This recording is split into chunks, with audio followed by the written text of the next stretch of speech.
இங்க கார்த்திகான்றாங்க அவங்க பொண்ணு கூட தனியா வாழ்ந்துட்டு இருக்காங்க. அவங்க புருஷன் வெளியூர்ல வேலை செஞ்சுட்டு இப்பதான் ரொம்ப வருஷம் கழிச்சு வரேன்னு சொல்லிட்டு ஒரு லெட்டர் அவங்க தம்பி மூலியமா அனுப்பி வைக்கிறாங்க. அப்பன்னு பார்த்து இந்த ஊர்ல யாரையும் சாவடிச்சிடறாங்க. ஆக்சுவலா ரொம்ப நாளாவே இந்த ஊர்ல குழந்தைங்க பெரியவங்கன்னு சொல்லிட்டு யாருமே விடாம சாவடிச்சு போட்டுட்டு இருக்காங்க. அப்ப கூட்டத்துல ஒருத்தர் நேத்து நான் தூங்கிட்டு இருக்கும்போது ஒரு சத்தம் கேட்டு எழுந்து பார்த்தா ஏதோ ஒரு உருவம் ஒரு குழந்தைய சாப்பிட்டுட்டு இருந்தது. அதை பார்த்ததுமே இந்த பயந்துட்டு இனிமேல் நாங்க தூங்க மாட்டேன், எனக்கு எங்கன்னா இடம் கொடுக்குறீங்கன்னு சொல்லிட்டு கெஞ்சிட்டு இருக்காரு. அதை கேட்ட இந்த ஊர் தலைவருமே கொஞ்ச நாளைக்கு யாருமே வேலைக்கு போகாம வீட்லயே இருங்க, நானே காவலாளி போட்டு யார் இதை பண்ணதுன்னு சொல்லிட்டு கண்டுபிடிக்கணும்னு சொல்லிட்டு முடிவெடுக்கிறாரு.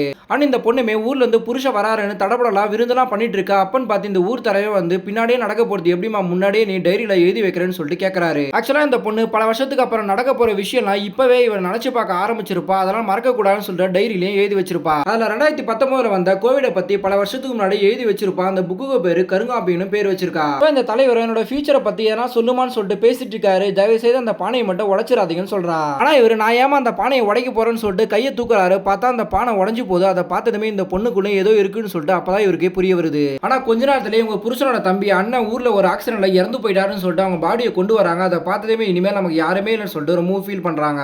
அண்ட் தலைவரோட வீட்டுல வேலை செய்யற வேலைக்காரர் ரொம்ப நாளா நம்ம வீட்டுல ஒரு நாயை காணோம்னு சொல்லிட்டு தேடிட்டு இருந்தோம். ஆனா நேத்து பார்க்கும்போது அந்த பொண்ணு அந்த நாயை கொடூரமான முறையில சாப்பிட்டு இருந்தான்னு சொல்றான். சோ இந்த ஊர்ல நடக்கிற பிரச்சனைகள்லாம் காரணம் இந்த பொண்ணாதான் இருப்பான்னு சொல்லிட்டு அந்த புருஷனோட தம்பி கிட்ட சொல்லிடுறாங்க. அவனுமே ஒரு நம்போதரியை கூட்டிட்டு வந்துடுறான். இப்ப இந்த நம்போதரி இந்த பொண்ணு பிறக்கும் போதே ஒரு கெட்ட சக்தியோட தான் பிறந்திருக்கா. அதனால இந்த பொண்ணோட நாக்க வெட்டினா தான் அந்த சக்தி இனிமேல் ஆக்ரோஷமாக அதை பார்த்துக்க முடியும்னு சொல்லிட்டு பரிகாரமா சொல்றான். ஸோ அதுக்கேற்ற மாதிரி இந்த ஊர் மக்கள் முன்னாடியே அந்த பொண்ணோட நாக்க வெட்டுறாங்க. எந்த ஊர் முன்னாடி இந்த பொண்ணை கடவுளா பார்த்தாங்க எல்லாருமே இந்த பொண்ணை பார்த்து பயப்பட ஆரம்பிக்கிறாங்க. ஆனா இந்த பொண்ணு அழகாவும் புருஷன் கூட இல்லாதனால இந்த ஊர்ல இருக்க ஆம்பளைங்களாம் அடையணும் ஆசைப்படுறாங்க. அது கூட சேர்ந்து இந்த தலைவரும் ஆசைப்பட்டு அந்த நம்போதரி கிட்ட தாயத்தெல்லாம் வாங்கிட்டு இந்த பொண்ணு கூட ஒன்னாவே இருந்துறாரு. அப்ப ரோட்ல நடந்து வரும்போது ஒரு பொண்ணோட குரல் கேட்குது. அதை கேட்டதுமே இவர் ரொம்பவும் பயந்து அங்க இருந்து ஓடி வந்துறாரு. அப்பன்னு பார்த்து இந்த நம்போதரி எதிரில் வந்து நிக்கிறான். ஆக்சுவலா இந்த நம்போதரி வீட்டோட வேலைக்காரன் கார்த்திகோட ஹஸ்பண்டோட தம்பி இவங்க 3 பேர் சேர்ந்து தான் இந்த ஊர்ல நடக்கிற கொலைக்கெல்லாம் காரணமா இருப்பாங்க. இவங்க அண்ணனோட சொத்து முழுசாவே இந்த கார்த்திகா பேர்ல எழுதி வச்சிருவாங்க. அதனால இவங்க தம்பி நமக்கு கொஞ்சம் கூட இல்லைன்னு சொல்லிட்டு இவங்க கார்த்திகாவை கொலை பண்ணணும்னு சொல்லிட்டு முடிவெடுக்கிறான். ஆனா இந்த ஊர்ல இருக்க எல்லாருமே இந்த பொண்ணை கடவுளா பாக்குறதுனால அது மாறணும்னு சொல்லிட்டு இந்த ஊர்ல எல்லாரையும் கொலை பண்ணிட்டு இந்த பொண்ணோட மேல பழியையும் போட்டுறானுங்க. இப்ப இந்த தலைவரையும் போட்டு தரட்டி இந்த பொண்ணு கிட்ட எல்லா உண்மையுமே அந்த புருஷனோட தம்பி அவங்க கிட்ட சொல்லிடுறான். சோ இனிமேல் இந்த ஊர்ல நம்ம எது சொன்னாலுமே நம்ப மாட்டாங்க. அதெல்லாம் மனத்தோட வாழ முடியாதுன்னு சொல்லிட்டு அவங்க பொண்ணோட சேர்ந்து செத்துலாம்னு சொல்லிட்டு முடிவெடுக்கிறாங்க.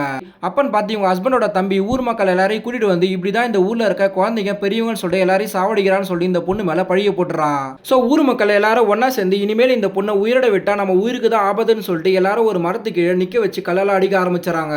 அப்ப ஒரு கல்லு கூட இந்த பொண்ணு மேல பட மாட்டேங்குது. ஆனா முதல் கல்லை இவங்களோட சொந்த பொண்ணை அடிச்சிடறா. ஆக்சுவலா அந்த தலைவர் இவங்க கூட ஒன்னா இருக்கும் போது இந்த பொண்ணு பார்த்துட்டு இருப்பா. சோ நம்ம அம்மா மேலதான் தப்பு இருக்குன்னு சொல்லிட்டு தான் கல் எடுத்து அடிச்சிருக்கா. ஆனா அவங்க பேச முடியாதனால தான் கத்தலன்னு சொல்லிட்டு அந்த பொண்ணுக்கு தெரியாமலே போகுது. இப்ப இந்த ஊர் மக்கள் எல்லாருமே சேர்ந்து கல்லால் அடிச்சு அந்த பொண்ணு கொண்டு அந்த மரத்திலேயே தூக்கு மாட்டிடுறாங்க. இப்ப இவங்க இறந்து போற விஷயத்த கூட கருங்காப்பி என்ற புக்ல ஏற்கனவே எழுதி வச்சிருப்பாங்க. இதை பல வருஷத்துக்கு அப்புறமே ஒரு பொண்ணு இதை படிச்சு பார்த்து ரொம்பவும் ஃபீல் பண்ணி அழுதுட்டு இருக்கா.